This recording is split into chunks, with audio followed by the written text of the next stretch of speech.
여러분 게임 좋아하십니까? 게임 좋아하시는 분들 제가 뭐 적잖이 있는 걸로 알고 있는데 여러분 게임에서 막히는 단계가 있어요. 그게 뭐 혼자서 하는 게임이든 뭐 사람들이랑 뭐 이렇게 다투는 게임이든 뭐 나보다 잘하는 사람을 만났을 때 그러니까 이제 비등비등하게 뭐 한 55대 45 정도면 아깝다, 좀만 더 잘하면 됐을 텐데라고 생각할 때가 있는데, 그냥 이제 처참히 이제 소위 뭐 발렸다고 하죠. 그러면 이제 벽을 느낍니다. 내 수가 다 통하지 않는다는 것을 느끼면서 굉장히 지치고 그런 현타가 올 때가 많이 있는 것 같아요. 우리 삶에도 비슷한 모습이 있습니다. 뭐 예를 들면 공부라든지 아니면 어떤 운동이라든지 뭐 다이어트라든지 저 같은 경우에는 다이어트가 약간 그런 경우거든요. 그런데 막 진짜 기적같이 막 제가 제 체중 오픈을 하면 제가 104kg예요. 104kg인데 갑자기 여기서 막 60kg, 70kg대가 된 사람들을 보면서 되게 막 와, 부럽다, 멋지다 하면서 나도 저렇게 해야지 하는데 정작 이제 마땅히 실천을 하지 못하는 그런 모습을 볼 때가 되게 많이 있습니다. 그러면서 이런 생각을 해요. 왜 나는 이 모양 이 꼴일까? 라고 생각을 하게 됩니다. 오늘 본문의 이스라엘 백성도 비슷한 자리에 있었습니다. 이스라엘은 가데스 바네아에서 약속의 땅을 눈앞에 두고 있었습니다. 하나님께서는 올라가서 그 땅을 차지하라고 말씀하셨습니다. 그러나 이스라엘 백성은 그것을 두려워하여서 올라가지 않았어요. 올라가지 않았는데 이후에 하나님께서 말씀하시지 않았는데 자기들의 열심으로 올라가 보겠다고 막 애를 써서 갔다가 처참하게 패배하게 됩니다. 오늘 본문 1절은 이스라엘이 세일산 주변을 여러 날 동안 두루 다녔다고 말합니다. 두루 다녔다는 것은 목적지를 향해 곧바로 나아갔다는 뜻은 아니죠. 두루두루 다녔다는 것인데 여기도 가고 저기도 가고 했다는 것입니다. 그런데 하나님께서 말씀하십니다. 너희가 이 산을 두루 다닌 지 오래니 북으로 나아가거라. 이제 하나님께서는 실패한 이스라엘을 영원히 같은 자리에 두지 않으셨습니다. 다시 말씀하시고 다시 방향을 알려주시고 또 앞으로 나아가게 하셨다는 것이죠. 오늘 말씀을 통해 세 가지를 함께 살펴보겠습니다. 첫 번째, 하나님은 맴도는 자리에서 다시 길을 말씀하십니다. 이스라엘 백성이 광야를 맴돌게 된 것은 길을 몰랐기 때문이 아닙니다. 하나님의 말씀을 믿지 않았기 때문이죠. 하나님께서 올라가라고 하셨지만 그들은 그런 상대방이 나보다 강함을 그것에 기가 눌려서 올라가지 않았어요. 그 결과 이스라엘은 오랫동안 세일산 주변을 돌아야 했습니다. 아마도 걸어가면서 이렇게 생각하지 않았을까요? 뭐 언제까지 이곳을 돌아야 되나 하면서 회의감이 들었을 수도 있습니다. 그러나 하나님께서는 너희는 실패했으니까 내 말 안 들었으니까 그냥 평생 고생이나 하면서 살아라 라고 말씀하시지 않습니다. 때가 되자 하나님께서 다시 말씀하신다는 것이었죠. 그래서 하나님께서는 이 산을 두루 다닌 지 오래다라고 말씀하고 계십니다. 여기서 중요한 것은 이스라엘이 스스로 길을 만들었다는 게 아닙니다. 이스라엘이 이제 정신 차리고 다시 일어서 보자라고 한 게 아니라 하나님께서 말씀하셨고 하나님께서 다시 나아갈 길을 알려주셨습니다. 우리도 같은 실수를 반복할 때가 있죠. 공부를 미루고 부모에게 짜증을 내고 친구에게 상처를 주고 그런 것들, 아니면 유해한 컨텐츠들 알면서도 재밌으니까 이게 찾게 되는 겁니다. 그럴 때 가장 위험한 생각은 나는 원래 이런 사람이야 라는 것입니다. 여러분, 믿음이 있으면 한 번도 넘어지지 않을 거라고 생각하나요? 아니요, 넘어져요. 그러나 믿음은 다시 일어나게끔 하는 힘이 된다는 것이죠. 어제 실패했더라도 오늘 다시 하나님께 나아가는 것입니다. 물론 다만 아무 방향으로나 올라가면 안 됩니다. 이스라엘 백성은 자기 생각대로 방향을 바꾼 것이 아니라 하나님의 말씀을 따라 북쪽으로 나아갔습니다. 우리는 이번엔 잘해보겠다 그런 거 있잖아요. 여러분 발표 같은 거 하면 최종 뭐 이런 거 있잖아요. 그런 것 마냥 그런 게 아니라 우리는 이렇게 기도해야 합니다. 제 생각대로 움직이지 않고 하나님 뜻대로 움직이겠다라고 우리는 결단할 수 있어야 하는 것입니다. 말씀 따라 제 방향을 정해 주십시오라고 우리는 그렇게 기도할 수 있어야 한다는 것입니다. 그래서 여러분들 부탁드리기는 우리의 의지도 중요하죠. 물론 하나님께서 길을 알려주셔도 우리의 의지가 없으면 뭐 말짱 꽝이에요. 말짱 도루묵이에요. 그러나 먼저 방향을 하나님께 받는 것이 중요하다는 것입니다. 적용 질문을 드리겠습니다. 나는 같은 실패를 반복하며 포기하고 있습니까? 아니면 다시 길을 말씀해 주시는 하나님께 귀를 기울이고 있습니까? 그냥 나는 이런 사람인가 보다 하고 끝내지 마시고 다시 길을 만들어 주시는 하나님을 우리가 신뢰할 수 있었으면 좋겠습니다. 두 번째, 하나님의 사람은 다른 사람의 몫을 침범하지 않습니다. 하나님께서는 이스라엘에게 다시 북쪽으로 나아가라고 말씀하십니다. 그런데 나아가는 길에서 에서의 자손이 살고 있는 세일 지역이라는 곳이 있었어요. 하나님께서는 그 자손을 건들지 말라고 하십니다. 아까 본문에서 보았듯이 뭐 다투지 말고 괴롭히지도 말고 이렇게 말씀하신 게 기억이 나죠. 이스라엘은 하나님의 백성이었습니다. 선택받은 백성이었어요. 그런데 하나님의 백성이라고 해서 원하는 것을 모두 차지할 수 있는 것은 아닙니다. 하나님께서 이스라엘에게 주신 것이 있었고 다른 민족에게 주신 것이 있었습니다. 여러분 비교하죠. 저도 옛날에 SNS에서 어떤 분이 주례하시는 걸 봤는데 비교하면 목사님께서도 종종 쓰셨지만 비참해지고 교만해집니다. 저 게임 하는데 부끄럽지만 또 오픈을 할게요. 제 티어가 골드예요. 골드. 골딱입니다. 골딱이. 근데 저보다 못하는 사람이 있어요. 실버가 있고 브론즈가 있거든요. 그런데 실버와 브론즈를 보면서 교만하면 위에 있는 높으신 분들한테 실력 좋으신 분들한테 와장창 깨지게 되더랍니다. 우리도 그런 생각을 하죠. 왜 쟤는 공부를 잘하지?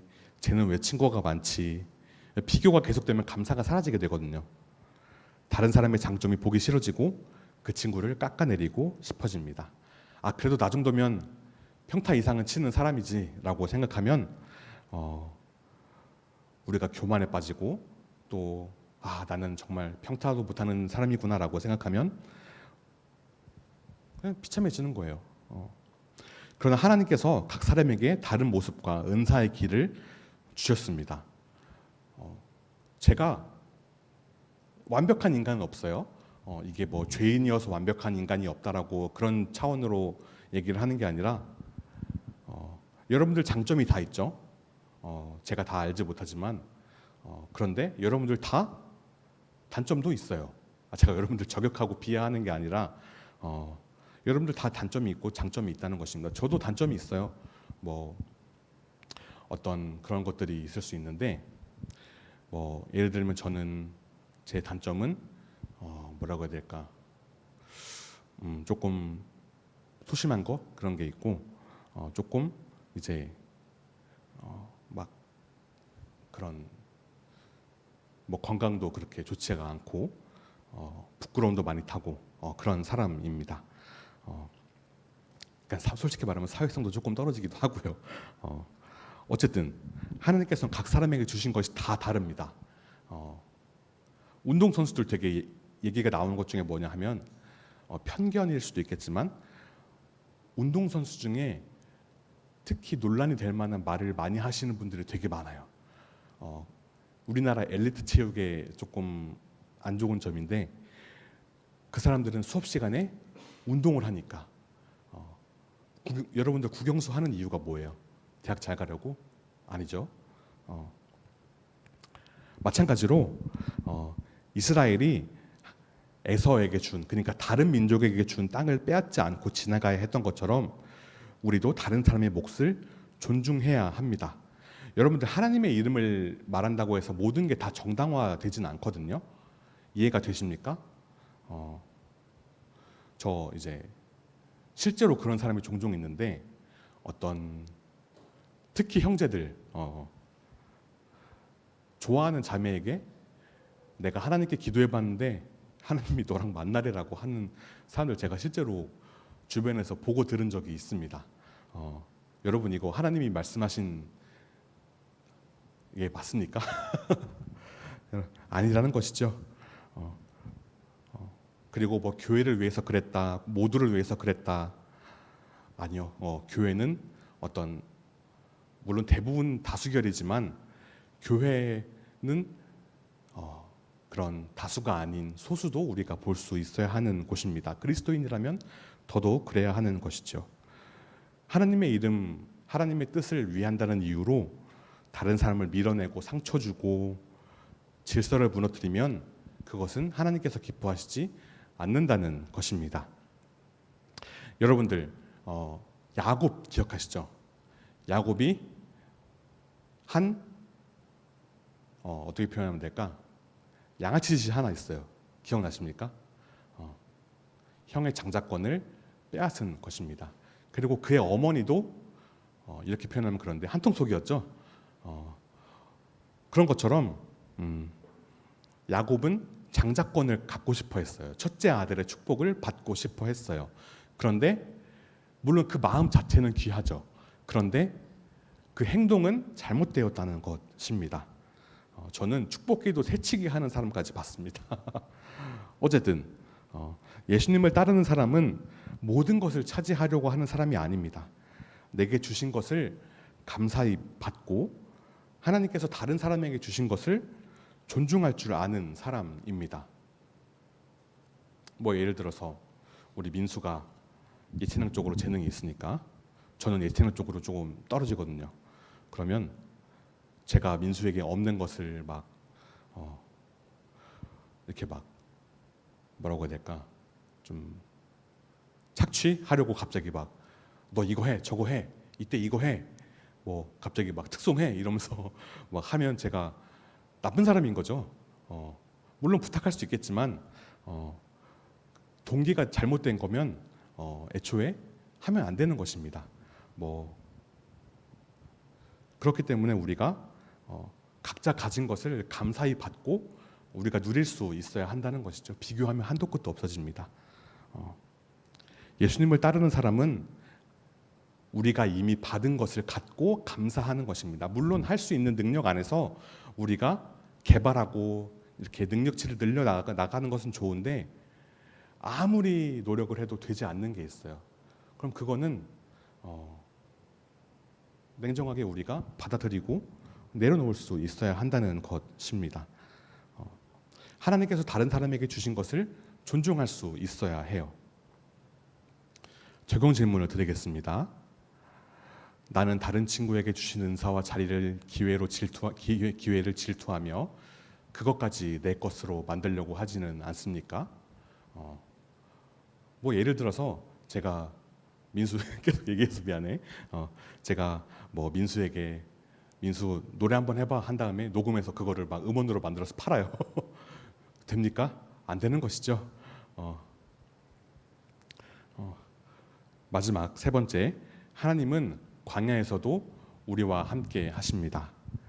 이스라엘이 지나온 광야는 편안한 곳이 아니었습니다. 뜨거운 낮과 추운 밤을 지나야 했습니다. 물론 구름 기둥과 불 기둥으로 하나님께서 지켜주셨지만 먹을 것과 마실 것을 걱정해야 했고 언제 이 길이 끝날지도 모르는 것이었습니다. 그런데 하나님께서는 광야에서도 이스라엘을 버리지 않으셨습니다. 여러분, 일이 잘 될 때 하나님께서 함께 하신다고 생각하기 쉽습니다. 시험 성적이 오르고 친구 관계가 좋아지고 기도한 일이 이루어지면 하나님이 나를 사랑하시나 보다라고 생각할 때가 많죠. 여러분들 뭐 대학 붙으면 하나님이 하신 일이고 떨어지면 하나님이 나를 사랑하시지 않는 건가요? 절대 아닙니다. 하나님은 여러분들이 대학을 붙고 떨어지는 것과 상관없이 여러분을 동일하게 사랑하신다는 것이죠. 오늘 본문은 말합니다. 광야라고 하나님이 안 계신 것이 아니라는 것을요. 하나님께서는 이스라엘이 약속의 땅에 들어갔을 때에만 함께 하신 것은 아닙니다. 광야를 지날 때에도 함께 하셨습니다. 잘했을 때만 돌본 것이 아니라 잘못의 결과를 지나고 있을 때도 필요한 것을 공급하셨습니다. 하나님께서 징계하시는 것이 우리를 미워하시는 것이 아니거든요. 때로는 잘못된 길에서 돌이키게 하시고 우리 안에 있는 교만을 돌아보게 하시고 또 그걸 통해서 하나님을 더 의지하도록 하십니다. 광야의 시간이 영원히 계속되지는 않았습니다. 다시 일어서게 하셨고 북으로 나아가게 하셨습니다. 여러분 지금 광야 같은 시간을 보내고 계십니까? 일이 잘 풀리지 않고 내 마음을 알아주는 사람도 없고 기도에도 변화가 일어나지 않는 것처럼 보일 때가 있어요. 그러나 하나님께서는 여러분의 길을 알고 계십니다. 물론 당장 모든 문제가 해결되지 않을 수도 있어요. 그런데 하나님의 때가 되면 다시 이스라엘 백성에게 북으로 올라가라고 하신 것처럼 다시 말씀해 주실 것이라는 겁니다. 마지막으로 적용 질문을 읽겠습니다. 나는 힘든 시간을 보내며 하나님이 나를 버리셨다고 생각하고 있습니까? 아니면 지금도 내 길을 아시고 함께 하시는 하나님을 믿고 있습니까? 말씀을 정리하겠습니다. 이스라엘 백성은 세일산 주변을 오랫동안 맴돌았어요. 그들이 광야를 맴돈 것은 하나님 말씀을 믿지 못한 불순종이 있었기 때문입니다. 그러나 하나님께서는 이 산을 두루 다닌 지 오래다라고 말씀하시며 이제 북으로 나아가라고 말씀하십니다. 그리고 가는 길에서 다른 사람의 몫을 침범하지 말고 하나님께서 정하신 경계를 존중하라고 가르치십니다. 우리도 같은 실수와 상처 주변을 계속 맴돌 때가 있습니다. 저도 어려움이 있어요. 상처가 있어요. 가끔씩 떠올라요. 그것을 곱씹어보면서 그것에 잡아먹힐 때가 있어요. 그때 하나님께서 우리에게 말씀하십니다. 그만 맴돌아도 된다. 이제 나를 따라 다시 걸어가자라고 말씀하신다는 것입니다. 우리 힘만으로는 방향을 새롭게 바꾸고 나아갈 수 없습니다. 그래서 예수님께서 우리에게 오셨습니다. 우리의 불순종과 죄를 십자가에서 담당하셨고 실패한 우리가 다시 하나님께 돌아올 길을 마련해 주셨다는 것이죠. 예수님으로 인해서 우리가 하나님과 화해할 수 있었습니다. 물론 죄를 괜찮다고 하시는 분은 아닙니다. 그러나 회개하고 돌아오는 사람을 정죄하여 버리지는 않으십니다. 우리 이번 수련회 주제 기억하는 친구 있나요? 10글자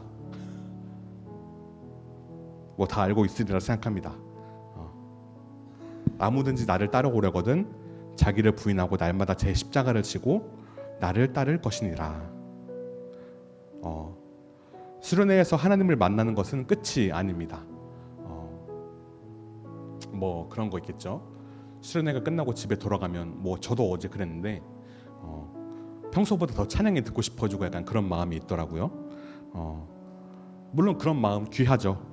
그러나 예수님은 1년에 2번 있는 수련회에만 오시는 분은 아닙니다. 날마다라고 말씀하십니다. 수련회에서 받은 은혜가 진짜인지 아닌지 어떻게 판단하냐고요? 이후에 여러분의 삶을 보십시오.